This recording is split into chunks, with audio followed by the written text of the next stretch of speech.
MS successful course में मैं आप सबको खुशामदीद कहता हूँ। और अगर हम प्रीवियस क्लास की बात करें तो प्रीवियस क्लास के अंदर हमने रिपोर्ट्स बनाई थी किसी भी स्टूडेंट की। तो यहाँ पर मेरे पास एक स्टूडेंट की लिस्ट है। इसमें से प्रीवियस क्लास में ये हो रहा था कि हमारे पास जितने भी स्टूडेंट्स थे, जैसे हमने ID कार्ड्स बनाए थे, तो उनमें से सारे के सारे स्टूडेंट्स का जो रिज़ल्ट है वो शो हो रहा था।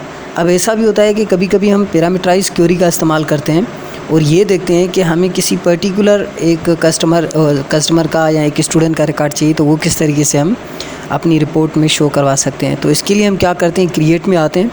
क्रिएट में आने के बाद सबसे पहले हम आ जाते हैं क्वेरी डिज़ाइन में। क्वेरी डिज़ाइन में यहाँ से हम आएंगे तो हमारे सामने इस तरीके से आ जाएगा स्टूडेंट टेबल, और इसको हम यहाँ से ऐड कर देते हैं। ऐड करने के बाद हमारे सामने इस तरीके से ये आ जाएगा पूरा का पूरा। तो यहाँ से मैं ID, एस name, student father name, caste, subject और उसके बाद जो पिक्चर है इसको मैं यहाँ से ऐड कर लेता हूँ। ऐड करने के बाद होता क्या है कि यहाँ पर आपके सामने एक क्राइटेरिया आएगा। इस क्राइटेरिया पर मैं लिख लेता हूँ इंटर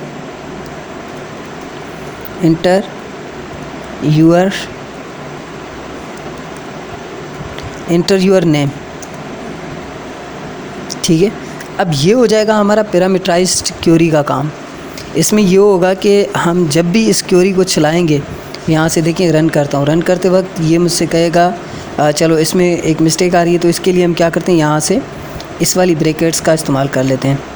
सॉरी, ये इंटर योर नेम जो होगा ये क्राइटेरिया यहाँ पर नहीं, यहाँ पर हम ऐड कर देंगे, क्योंकि यहाँ पर ID वाला एरिया है तो ID पर हम ऐड नहीं करेंगे। इंटर योर नेम मैं यहाँ पर जैसे ही क्लिक करूँगा तो ये मुझसे पूछेगा इंटर योर नेम, नाम ऐड करें। जैसे मैं यहाँ पर नाम लिखूँगा, जैसे कि मैंने लिखा अशरफ, जैसे मैं क्लिक करता हूँ तो देखें ये अशरफ का डेटा यहाँ पर आ रहा है। तो इस तरीके से अगर हम यहाँ से मैं इसको हटा देता हूँ, मैं सेव कर लेता हूँ। यहाँ पर ये क्वेरी 1 कर लेते हैं हम इसको। अगर इस तरीके से मैं दोबारा से यहाँ पर देखें, इस तरीके से अगर हम क्या करते हैं, एक रिपोर्ट बना लेते हैं।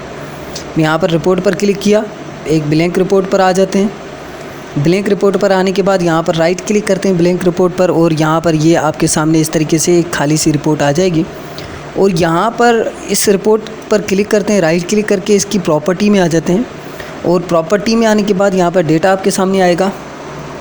ठीक है, यहाँ पर लिखा हुआ है डिटेल हटाकर यहाँ पर हम क्या कर देते हैं, चलो यहाँ पर जो है हम यहाँ से आ जाते हैं अदर्स में, फॉर्मेट में आ जाते हैं, अदर्स में आ जाते हैं। यहाँ पर राइट क्लिक करते हैं, ऐसा करते हैं, यहाँ पर मैं क्लिक करता हूँ इस रिपोर्ट पर, और यहाँ पर आप कोने में क्लिक करेंगे तो आपके सामने ये रिपोर्ट आ जाएगा।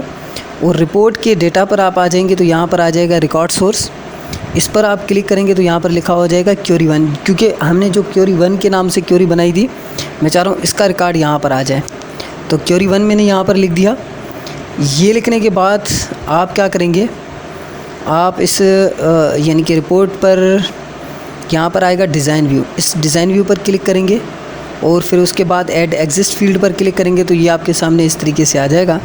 यहाँ से ID ऐड कर दें, स्टूडेंट नेम ऐड कर दें, फादर नेम ऐड कर दें, कास्ट ऐड कर दें, सब्जेक्ट ऐड कर दें, देन पिक्चर भी भले आप ऐड कर सकते हैं, ऐड कर दें। ठीक है, अब इससे होगा क्या, इससे ये होगा, मैं देखें इन दोनों को क्लोज़ कर लेता हूँ। क्लोज़ करने के बाद ये सेव चेंजेस का पूछेगा, रिपोर्ट 1 ही नाम रख लेते हैं और इसको क्लोज़ कर देते हैं। अब जब मैं इस रिपोर्ट को चलाऊंगा तो ये मुझसे पहले पूछेगा इंटर योर नेम। जैसे मैं यहाँ पर लिख लेता हूँ जुनैद। ठीक है, जैसे मैं क्लिक करूँगा तो देखें यहाँ पर जो रिकॉर्ड आएगा वो जुनैद का आएगा, और कोई रिकॉर्ड नहीं आएगा, क्योंकि पहले जो रिकॉर्ड आ रहा था वो यानी कि पहले वाले अगर मैं बात करूँ तो उसके अंदर कुछ इस तरीके से रिकॉर्ड आ रहा था कि आप यानी कि अशरफ का रिकॉर्ड देखना चाहते हैं तो अशरफ का रिकॉर्ड, अली का रिकॉर्ड देखना, यानी कि सारा का सारा रिकॉर्ड आ रहा था, यानी कि अशरफ का, अली का, जितने भी आपके पास हमारे पास स्टूडेंट्स थे उन सब का रिकॉर्ड यहाँ पर शो रहा था। अब कुछ इस तरीके से आ रहा है कि ये पहले मुझसे पूछ रहा है, यहाँ पर रिपोर्ट पर क्लिक करेंगे तो पहले मुझसे पूछेगा कि भाई आपको किसका रिपोर्ट चाहिए, रिकॉर्ड चाहिए। मैं कहता हूँ मुझे अशरफ का रिकॉर्ड चाहिए, तो यहाँ पर जैसे क्लिक करूँगा तो आप देखें अशरफ का डेटा आ जाएगा मेरे सामने।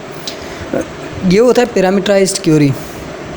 इससे इस तरीके से काम हम करते हैं कि भाई अगर हमें किसी के कोई प्रोडक्ट है और उस प्रोडक्ट के हवाले से हमें कोई यानी कि प्रिंटिंग लेनी है, जैसे कि मैंने कुछ सेल करना है, या मुझे सिलेक्टेड स्टूडेंट की ID के बेस पर मुझे ये देखना है कि इस स्टूडेंट का यानी कि मुझे रिसिप्ट चाहिए एक सिलेक्टेड स्टूडेंट का, तो वहाँ पर इसका हम यूज़ करते हैं।